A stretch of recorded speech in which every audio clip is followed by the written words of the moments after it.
That's the style of game this is, so it doesn't leave much space to play like the music. Of course, that's what your character looks like, Toon. Kai and I have like very similar minds. Okay, you both are the same. Here's the two types of people in my party right now. Black Mesa is the best fan project of all time. Bold statement, but I don't think anyone would actually be that mad at me for saying that. It is amazing what the Black Mesa team has done, how long that project took, and how good the end result was. It's such a good fan project that even the original developer considers it canon. If you have Valve's blessing, that's good by me, but all good things must come to an end. Black Mesa is complete. That project is final. Where do they go from here? Well, the answer is Rogue Point, and you can play it right now. Hey, Jarek here. I'm a dragon on the internet, and Actually, I'm not a dragon on the internet. Hold on, give me a second. Let me be real for a second. And when I'm real, I gotta wear clothes. You know who else has to wear clothes? Your dad. Thankfully, IntoTheAM has a huge sale going on right now for Father's Day. 40 to 80% off. Right now until the 19th. Now, I love wearing IntoTheAM's clothes. Like, unironically, I actually really do like their brand. It fits me well, it looks good, like this is one of my favorite shirts I have, and they're just good clothes. But the style of clothes I want to wear is definitely not the same style of clothes my dad wants to wear, and that's probably the case for you. Maybe they don't want to wear their graphic tees, which look bright and colorful and loud. Maybe they want something that's a little more formal, or casual formal, like this.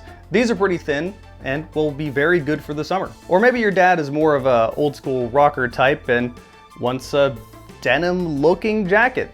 Maybe your dad likes jogging and needs some joggers. IntoTheAM has all of these things, so yeah, if your dad likes something, chances are there's something on their site that you could buy for him. Like I said, Father's Day sale is happening right now, 40 to 80% off.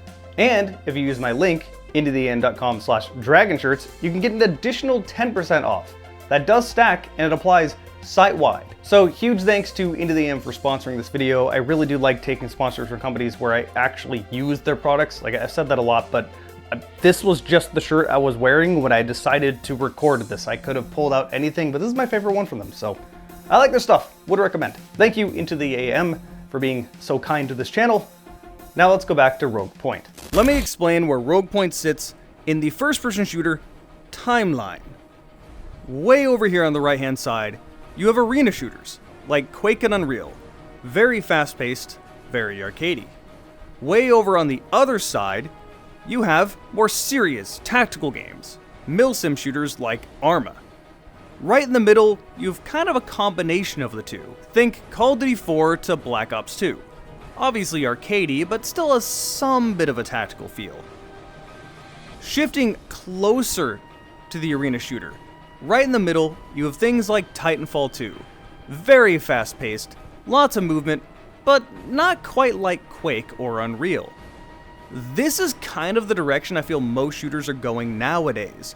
It's definitely the direction that Call of Duty has been going.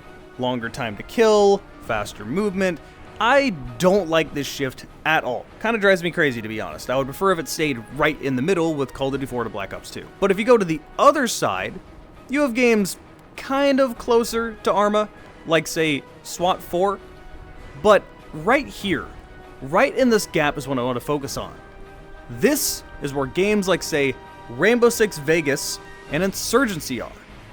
Other than that, it's basically a barren wasteland. It almost doesn't exist. And that's disappointing because I love games like this. Vegas is one of my favorite of all time, and Insurgency is great. Well, I'm happy to say this is exactly where Rogue Point sits.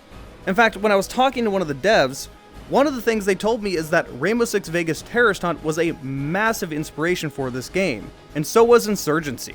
Okay, now that I've explained what the general feel and genre and what type of first-person shooter this is, maybe I should actually tell you what the hell this game even is, because I haven't told you anything yet. The too long didn't read description I would give for this game is that Rogue Point is what happens if you try to turn Rainbow Six Vegas Terrorist Hunt into a roguelike. It's got a tactical feel, yet still somewhat arcadey, and is incredibly easy to approach.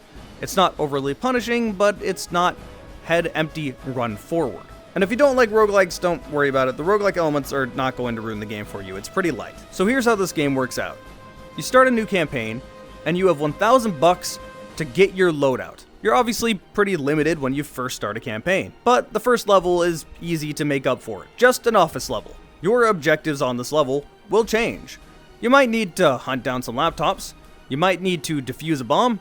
You might need to rescue some hostages. It'll be different every time. You're effectively doing CQB room clearing with enemies that are thankfully not just generic military dudes. Like, one of the enemy types is just your generic guy that's gonna have a gun and some armor and shoot at you, and that's going to be it. But you also have this guy who wears lighter colored clothes that throws flashbangs at you. You can tell he's different just on visual indication alone. You have snipers that are very easy to tell that they're snipers because of the giant red beam. Trade killing with these guys can suck. Here, I got shot from the side.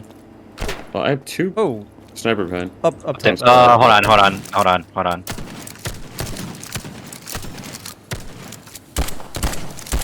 Why was he like not hit him? He's like not there. I traded with him. Cool. You have extremely heavily armored units that are going to take a lot to take down. Visually, they're obviously different. It's pretty hard to tell that they're not wearing a ton of armor. But in case that wasn't enough, when you shoot them, you get a blue hit marker so you know you're shooting armor. Then there's these guys. These guys that run at you with a machete. These guys are actually the biggest threat in the game. They take a ton of bullets to take down, and they take off half of your health when they hit you once. And you have some decent range.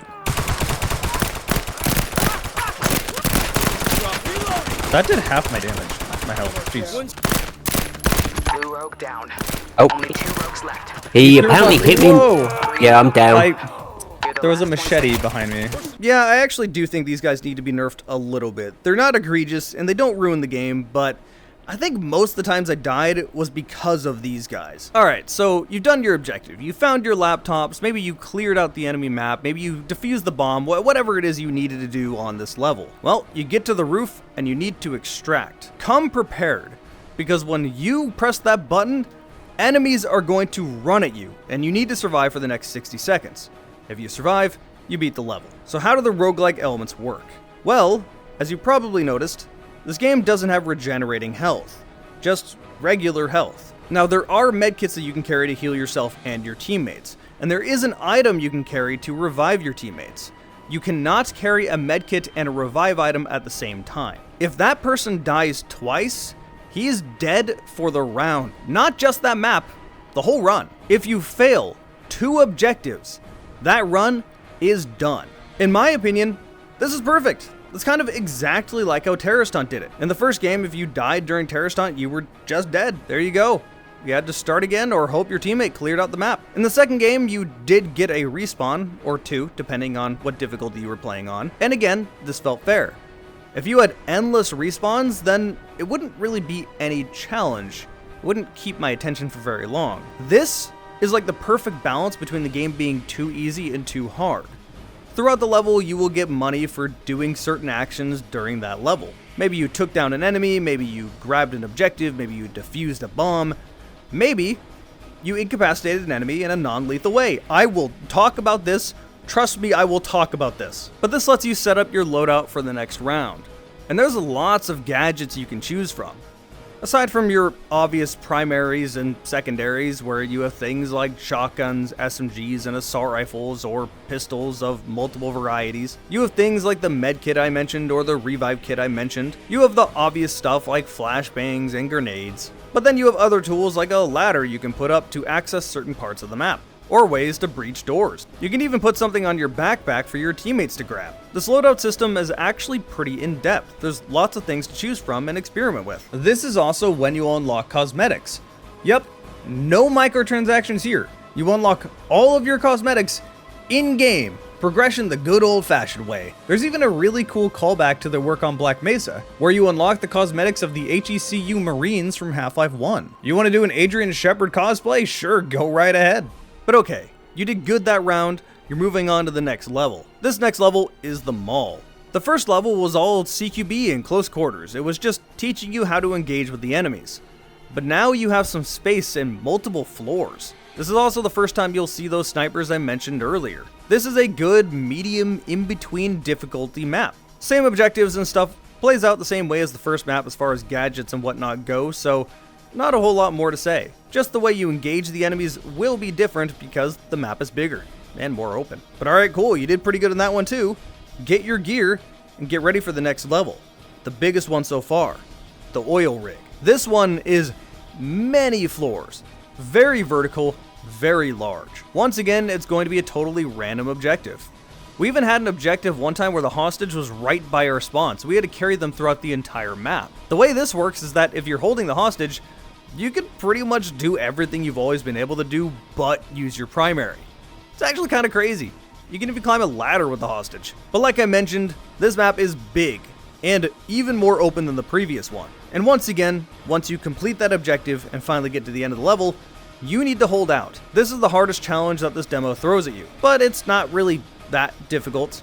You may fail it the first time, but once you get the hang of it, it borders on that enemies are about to overrun you, but you never really feel that out of control. At least, it felt that way for my squad. Keep in mind, these are supposed to be the first 3 levels of the game, so as this game gets released and you get more levels, it's definitely going to get more challenging as the game goes on. Anyway, you hold out and you did it. You beat the demo. But there's one really important thing I haven't mentioned. You see, when you take down an enemy, there's a chance that they drop a phone, or there's random documents scattered throughout the map.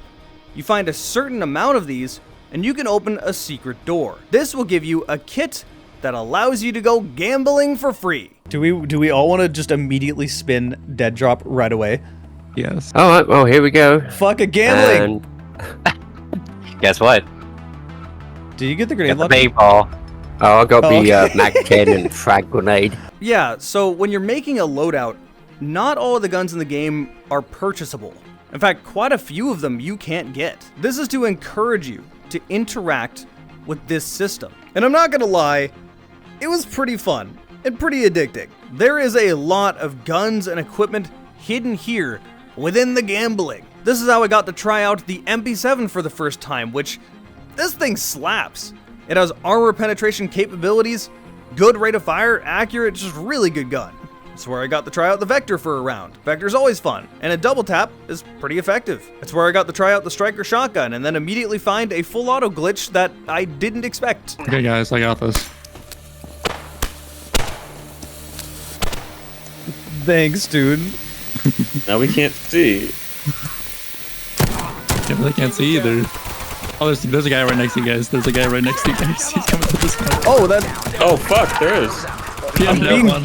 I died, thank you, dude. My gun also continuously fired, and I'm not sure Okay, why. yeah. It's where I got to try out this laser suppressed Mark 23, and this thing was also really good. But most importantly, the thing all of us got to try out was this paintball gun. Okay, I know it's not literally a paintball gun, that's just what we were calling it the entire time. This thing is so overpowered. Where's the bomb? It's in front of me. Oh, I got a grenade on me. God. Works has your location. Every gun left Bruh. is coming. That's a wrap. Head to the extraction zone. So, this is supposed to be a non-lethal weapon. The problem is, it feels just like any other gun. Like, seriously, the only difference between killing or capacitating is just the animation that happens after you do so. You shoot someone, they ragdoll. You incapacitate them, they go down and surrender. As far as that goes, that's it, they're the same. At that point, there's no difference between them being dead or incapacitated. You can't interact with them anymore. Now let me explain to you how this paintball gun works. Fully automatic, zero recoil, good accuracy, does pretty much just as much damage as a gun. You basically have a laser accurate LMG.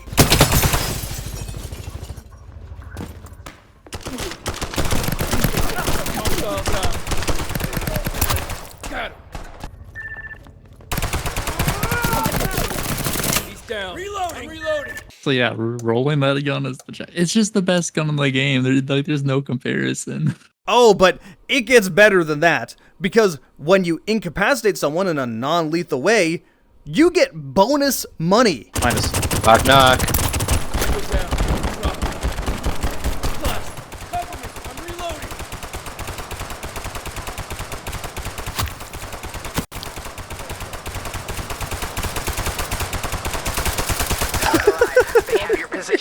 closing in.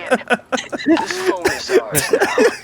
Bingo. Dude, that noise just sounds like someone just slurping noisily I got on a milkshake. 14,000, by the way. That one mission got me 14,000. Yeah, I think non-lethal's a little broken in this game. Yeah, needless to say, this is something that is 100% going to be changed. It's definitely going to be nerfed. Something else that's also definitely going to be changed is the optimization. This game does not run very well. I was getting 40, 50 FPS, and it didn't feel that stable at best. This is with DLSS turned on and medium-low settings, by the way. In fact, don't quote me on this, but I'm pretty sure this is running on the same engine as Trepang 2. It would make sense. The same publisher that published Trepang 2 is publishing this game. I'm not going to harp on that too much. This is an alpha demo, a proof of concept, just for people to try it out and to get some feedback. The main menu music also screams Joel Nielsen. This is definitely the same composer that made the music for Black Mesa, and it's really good.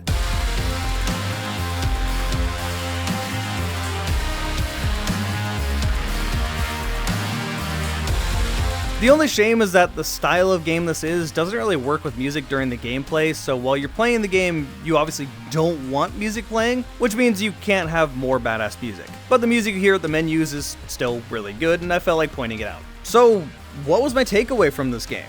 What's my conclusion? Am I looking forward excitedly for when this game launches? Or am I kind of disappointed and it isn't what I expected? Well, thankfully, this was exactly what I had pictured in my mind. Imagine Terrorist Hunt, but roguelike. And that makes me so happy. This is the exact style of game that I love playing. And my experience while playing the demo is that I streamed it for 4 hours, and my only takeaway that was negative was that I wanted more content. Yeah, this is pretty good. You can play the demo right now. It is on Steam. I don't know for how long. It may be forever. It may be a limited time. I don't know. But I tried it out, and I really liked it. You should try it out, see how you feel. Hey, huge thanks to IntoTheAM for sponsoring this video. Reminder, Father's Day sale until the 19th, 40 to 80% off. And you can get an extra 10% off if you go to IntoTheAM.com/dragonshirts. I'm sure your father will appreciate it, so why not give it a go? Also, a huge thanks to my YouTube members who get to see my videos early and get their special shout out here at the end of every single one of my videos. I have had multiple things happen over the last few months. I've been very tight on money, so like I cannot express enough gratitude for that, for all of that. They just want to chuck money at me so I can keep doing this. Don't ask why I'm in Zen. Black Mesa was enough connection. I like this world. It's neat. Anyway, if you want to support me in other ways, that's totally cool. I enjoy it when people watch my videos. Here's a huge playlist of stuff up there in the corner. It's content just like this, so if you like this, check that out. Here's a recommended video that YouTube thinks you like. Yeah, I don't know how good that's going to be, but hey, it's there. Or if you want to see my videos in the future, subscribe here. Thank all you guys for watching. See you next time.